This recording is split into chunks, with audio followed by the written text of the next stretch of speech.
Buenas tardes a todos. Por la invitación, el Colegio de Abogados y la comisión organizadora por este honor de poder participar de la conferencia de hoy. Se me ha asignado este tema polémico, complejo, de si es necesario avanzar hacia un sistema semipresidencialista. Aunque no lo dice el título, implícitamente está planteado el tema también de si no debemos adoptar un sistema parlamentario.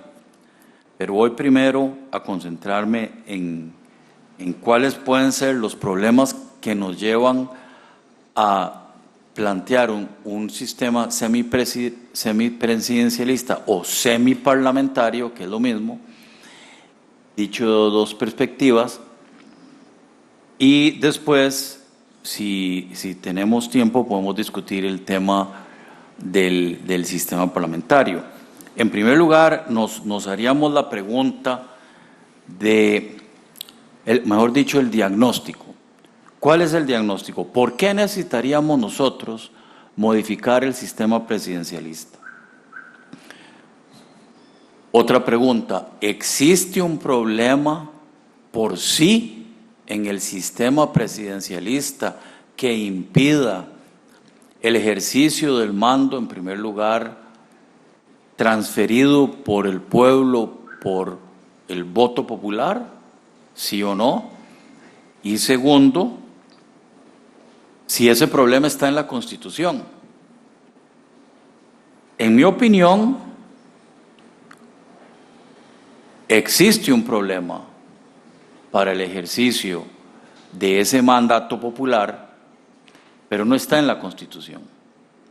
Podríamos decir que ciertamente la creación de instituciones descentralizadas en 1949 partió el Poder Ejecutivo y lo debilitó. Esa era la idea. Recuerden que la Revolución Civil de 1948 partía de un rechazo a un ejercicio muy fuerte de la autoridad del Poder Ejecutivo. Y una manera de debilitar el Poder Ejecutivo era segregarlo y permitir que algunas actividades se desarrollaran sin la intervención, llamémoslo así, político-partidista. Pero el resultado fue muy exitoso, si se quiere. Se debilitó tanto al Poder Ejecutivo que es el órgano más pequeño y más débil.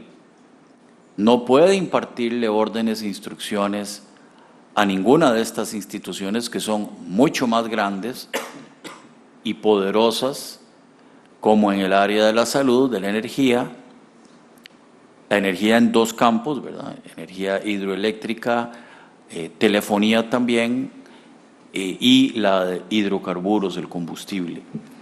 Y en el campo, y en realidad se debilitó tanto que hay 314 instituciones diferentes. Entonces nos preguntamos, ¿el problema está en la Constitución? Bueno, sí, no. Hay una habilitación para constituir instituciones descentralizadas, autónomas, pero no hay una obligación de hacerlo. Quiere decir que es el Parlamento el órgano que se ha encargado de debilitar cada vez más al Poder Ejecutivo.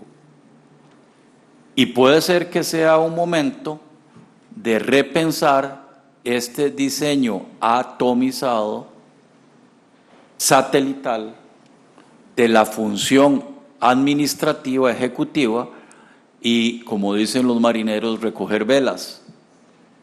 ¿Será una manera de redefinir el Poder Ejecutivo, la clausura de muchas de estas 314 instituciones que están en la rama, en el área ejecutiva, según el diseño de la Constitución de nuestro gobierno? Puede ser que sí, pero entonces esa tarea es legislativa. porque la solución extrema sería suprimir el capítulo de instituciones descentralizadas y mantener un poder ejecutivo único, con todas las reglamentaciones legislativas de competencias que sean necesarias, pero sin instituciones descentralizadas.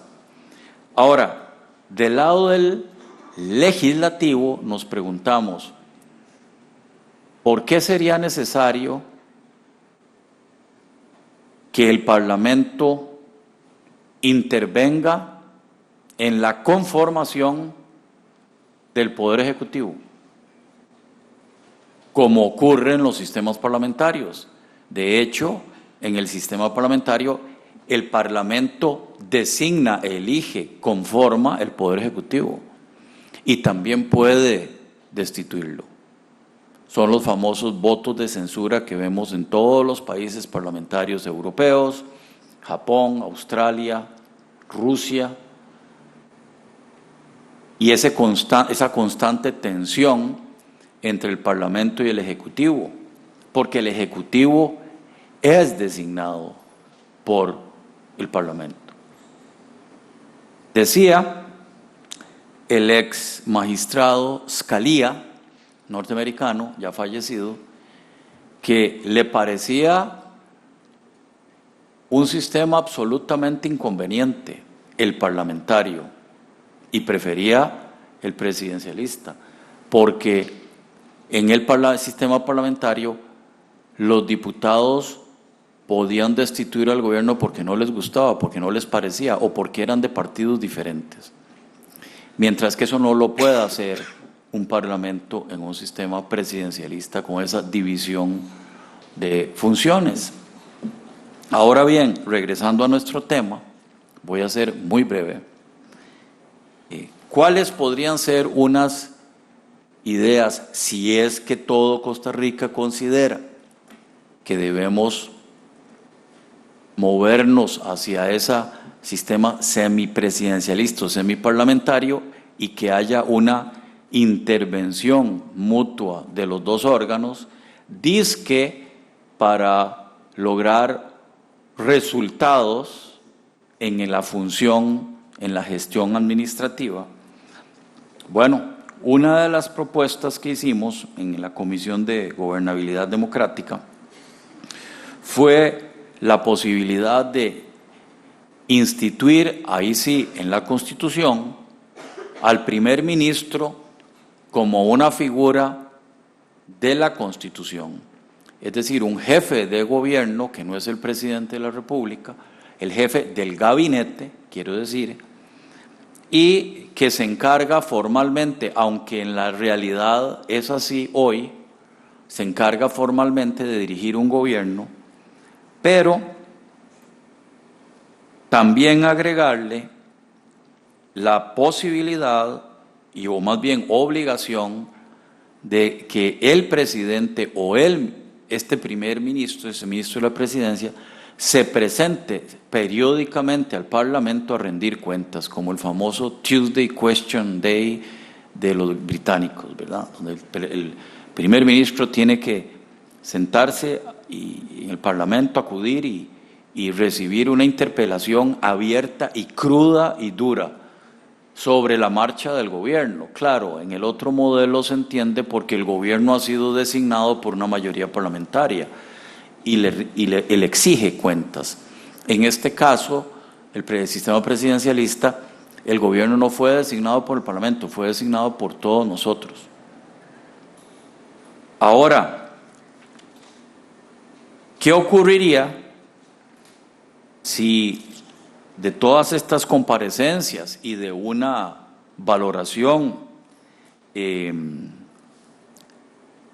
de la marcha del gobierno, y si hay un descontento popular, y si así lo consideran los diputados, los parlamentarios, se concluye que el gobierno está fuera de rumbo, que el país no está progresando, que no está cumpliendo las tareas que la Constitución y las leyes le imponen, Entonces se propondría también una censura parlamentaria contra el primer ministro y el gobierno entero, y tendrían que terminar sus funciones, tendrían que caer.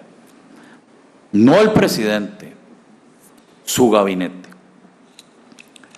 En este caso, evidentemente, ante esta crisis política, tendría que llegar a ese punto.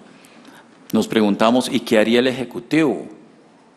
¿Solo elige un nuevo primer ministro y otros ministros?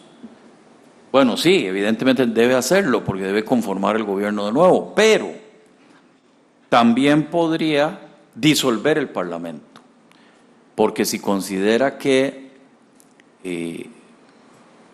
la disolución del Poder Ejecutivo, o mejor dicho, del gobierno, del gabinete, se ha producido por una especie de venganza política o de una tensión político-partidaria y no por razones nacionales de peso, de una crisis verdaderamente grave,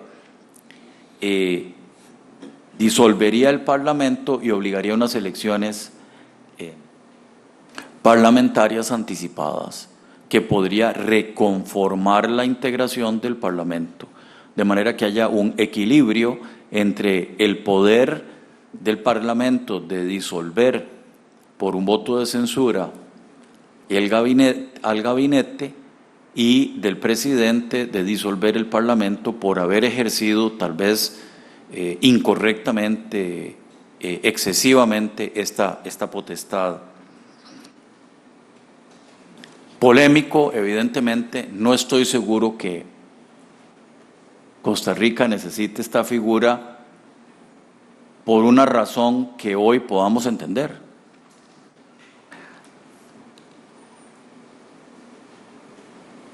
Se propone también un par de límites, y es que estas censuras o disoluciones parlamentarias no puedan ocurrir ni durante el primero ni durante el último de los años de un gobierno, para evitar lo mismo, que se produzca una especie de confrontación política anticipada.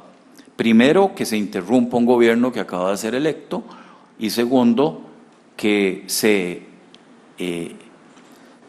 fiera un proceso electoral que ya se avecina con una verdadera fiscalización de la conducción de un gobierno. Estas, y aquí termino, serían algunas ideas de cómo Costa Rica se movería hacia un sistema semipresidencialista o semiparlamentario, ¿verdad? Porque habría esta intervención que hoy no existe entre los dos órganos, y con la teoría de mejorar entonces la eficiencia del Poder Ejecutivo y también del Poder Legislativo ante la amenaza de una disolución por el otro órgano. Muchas gracias.